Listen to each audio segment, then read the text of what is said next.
बरगढ़ जिला सबुतु बेसी प्रोक्यूरमेंट करुच्ची आउ चाषी से सब खुशी अच्छा चाषीर खुशीटा ये विजु जनता दल को ही दुख बढ़े आसंता 18 तारिख से गोटे समावेश करने जाऊँ आज भी किसी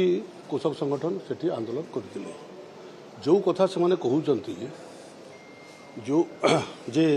पंजीकरण कथा ये सरकार आभिमुख्य पूरा स्पष्ट अच्छी काली आम सबू विधायक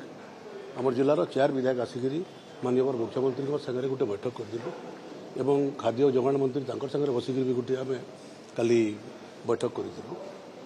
जोटा जो जो जगार समस्या अच्छी या सरलीकरण करने और ये सरलीकरण ऑलरेडी आरंभ हो जाए आपड़ जदि देखिए गत वर्षर डाटा ए वर्षर डाटा जब देखिए गत वर्ष जी होता ये वर्ष भी से समान हिसाब से जाऊँगी विरोधी पाखे कौन तथ्य ना विरोध ना विरोध करुँच जो मैंने 100 टंका दे पारे ना आम 800 टंका देलु सेटा से मैंने सहाय कर कौ नैतिक अधिकार अच्छी ये चाषी मान विषय कहवाई 24 वर्ष किसी करें ना गत रवि रे आम 63 लाख क्विंटाल धान प्रोक्यूरमेंट करूँ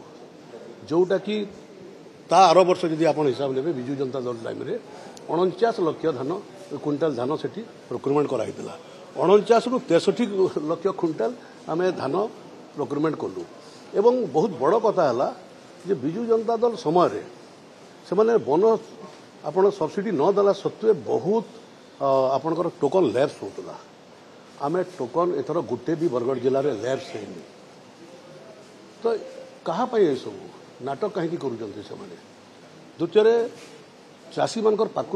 आगुरी भी आंदोलन होता ये आंदोलन बड़ बड़ आंदोलन होता आज देखो जो आंदोलन होती कृषक नेता माने ही अच्छा चाषी ना तो ये गोटे नाटक करुँचर जोटा रजिस्ट्रेशन कथा कहते जो रजिस्ट्रेशन रे आमर अभिमुख्य अच्छी जे जो माने योग्य चाषी से चाषी कौन चाषी से बाद पड़े ये माने दलाल युक्त केमती करेंगे मंडी को से व्यवस्था अच्छा ये सरकार आभिमुख्य जे दलाल मंडी रे दलाल मुक्त केमती कर ये सरकार आभिमुख्य अच्छी आउ जो जो कथा कहली जदि साहस अच्छी से माने थोड़े उत्तर दिंतु जे 49 लाख रु 63 लाख केमती केतेटा टोकन लैप्स होता आगु बरगढ़